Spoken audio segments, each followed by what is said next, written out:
हमारे शास्त्र वर्णन करते हैं कि दरवाजे पर नींबू और मिर्ची क्यों टांगा जाता है। दुकान के बाहर, घर के बाहर नींबू मिर्ची क्यों टांगते हैं?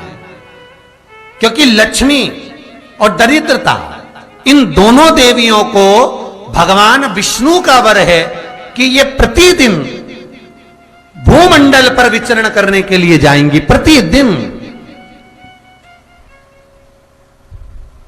रोज, प्रतिदिन लक्ष्मी और दरिद्रता दोनों भ्रमण के लिए निकलेंगे। और जिसके घर में मिष्ठान रखा होगा, उसके घर में लक्ष्मी मीठा खाने के लिए अंदर प्रवेश कर जाती है। और नींबू और मिर्ची दरवाजे पर इसलिए बांधते हैं कि दरिद्रता हमारे घर में प्रवेश ना करे, वो दरवाजे से खाकर ही चली जाए। दरवाजे से।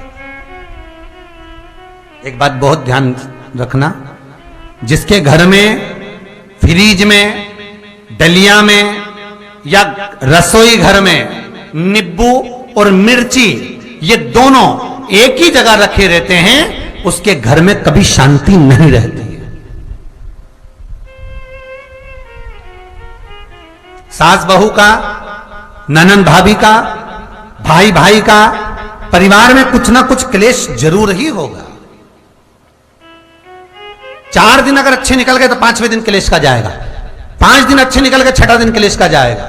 कुछ ना कुछ, एक जरा सी कटोरी पड़ी है उसके पीछे विवाद चालू हो जाएगा, जरा सा पानी ढुल गया उसके पीछे विवाद चालू हो जाएगा, बेडशीट बदल रहे थे उसके पीछे विवाद चालू हो जाएगा, पति कक्ष में आया विवाद चालू हो जाएगा। तुमने एक शब्द कहा, कोई लड़ाई की बात नहीं करी, फिर भी विवाद चालू हो जाएगा। समझ लेना कि घर के रसोई घर में या फ्रिज में नींबू और मिर्ची साथ रखा हुआ है तो वो क्लेश तो देगा ही। पंडितों से पूछोगे, ज्योतिषाचार्यों से पूछोगे, वो कहेंगे मोती पिना दो, कोई कहेगा पितृदोष हो गया, कोई कहेगा कालसर्प दोष हो गया, कोई कहेगा वास्तु दोष हो गया, पर वो आपको ये नहीं बताएंगे कि नींबू और मिर्ची एक डलिया में रखा हुआ है।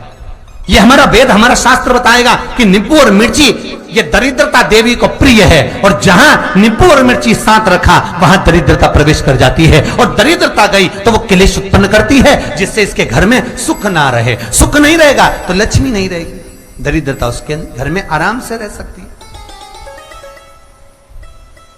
अब बहुएं कहीं किसी से पूछ रही, सास किसी से पूछ रही, हमारे घर में शांति नहीं है, हमारी बहू बहुत अच्छी थी पहले, बहुत क्लेश करती है, हमारी सास बहुत अच्छी थी, बहुत क्लेश करती है, घर में विवाद इतना ज्यादा होता है। गुरुजी, जरा सी बात के पीछे विवाद होगा इतना बड़ा फैल जाएगा, पति पत्नी में जरा सी बात होगी इतना बड़ा फैलाना हो जाएगा, बच्चों को थोड़ा सा समझाओ इतना बड़ा फैलाना हो जाएगा। कारण क्या है? उसका कारण है तुम्हारे घर में जरूर एक डलिया के अंदर नींबू और मिर्ची या फ्रिज के एक बॉक्स के अंदर नींबू और मिर्ची रखा हुआ है, उसका क्लेश तुम्हारे यहां रहेगा ही, सदा रहेगा। इसलिए महाराज नींबू मिर्ची दरवाजे पर टांगा जाता है, बाहर संग नहीं, बाहर जाए। एक बात बहुत सुंदर है, जैसे दूध और दही दोनों एक ही झोले में, एक ही बैग में, एक कैरी बैग के अंदर दूध और दही अलग अलग पॉलिथीन में बंधे हुए हैं, अलग अलग डोलची में, अलग अलग डब्बे में रखे हुए हैं। एक व्यक्ति एक ही बैग के अंदर दूध और दही ये दोनों चीज अगर लेकर घर के अंदर आता है तो उसके घर में संपदा की तो कमी आती ही है, उसके घर में संपदा टिकती नहीं है। घर में अगर लाख रुपए रखे हैं तो 3 दिन या 4 दिन के अंदर वो पैसा वापस जाना है। दही और दूध अगर एक ही साथ आया है, एक ही व्यक्ति एक ही झोले में, एक ही बैग में, एक ही कैरी बैग में अगर लेकर आया, उसी तरह नींबू और मिर्ची का भी क्रम है महाराज। कई कई सब्जी वाले उसको एक साथ बांध देते, नहीं नहीं, नींबू भले अलग बैग में डाल लो, पन्नी में अलग बांध कर या झोले में अलग बांध कर मिर्ची रख लो, वो चल जाएगा, पर एक साथ अलग हो महाराज। मेरे को मालूम है दरिद्रता कि तेरे को खट्टा और तीखा पसंद है, इसीलिए महाराज हमारे हिंदू धर्म में बेटी की विदाई में 4 चीजें नहीं दी जाती। बेटी की विदाई में 4 चीजें नहीं देते। पहली झाड़ू, दूसरी सुई, तीसरी चलनी और चौथा अचार की बरनी। ये बेटी के कन्यादान में, बेटी की विदाई में नहीं देते। बड़ी दे दो, पापड़ दे दो, ये चल जाएगा, पर बेटी की विदाई में, बेटी के कन्यादान में ना तो झाड़ू जाएगी, ना सुई जाती है, ना चलनी जाती है, ना अचार की बरनी जाती है। और मेरा निवेदन है, अगर बेटी को तुम्हारे घर का, तुम्हारे हाथ का अचार कितना भी पसंद हो और बेटी के मम्मी बना के दे दे, नहीं, मत देना, क्योंकि बेटी तन, मन और धन, ये तीन चीजों से दुखी रहेगी। अगर मां ने अचार दे दिया तो बेटी के घर में या तो तन से दुखी रहेगी, या मन से दुखी रहेगी, या धन से दुखी रहेगी। बेटी को ये तीन दुख तो रहेंगे ही। कई लोग तो अपनी बहू से कहते हैं, बेटा तू मायके जा रही, तेरी मम्मी के हाथ का अचार अच्छा लगता है, लिया ना बांध के। अब उनको कौन समझा? तुमने तो कह दिया बांध के लिया ना, पर उसको समझो तो सही, क्यों नहीं लाना है? नहीं। महाराज, दरिद्रता देवी को क्रोध आ गया। लक्ष्मी जी के साथ नारायण जाने लगे तो लक्ष्मी जी बोली, रुको प्रभु, मेरी बहन पीपल के पेड़ के नीचे बैठी है, आप कृपा करो।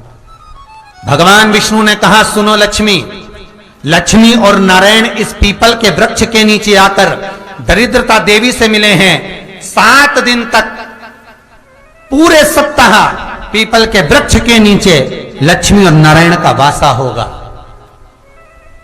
जो पीपल के वृक्ष के नीचे आकर दीप जलाएगा, पूजन करेगा, पाठ करेगा, उसको संपदा की प्राप्ति होगी।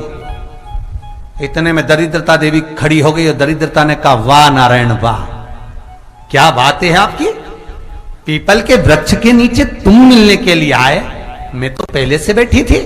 7 दिन तुमने अपने कर लिए, इसमें 1 दिन मेरा होगा। भगवान ने कहा, कौन सा? तब दरिद्रता देवी कहती है, रविवार का दिन पीपल के वृक्ष के नीचे ये दरिद्रता देवी विराजमान रहेगी।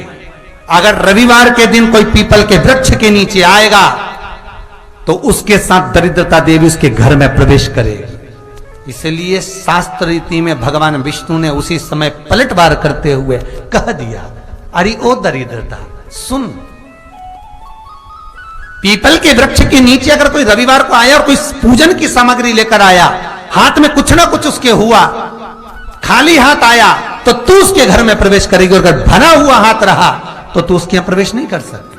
ठीक है प्रभु, वचन दे दिया भगवान ने। इतने में दरिद्रता देवी भगवान विष्णु से बोली, प्रभु, सारे देवताओं के पीछे अधर्म बैठा हुआ है,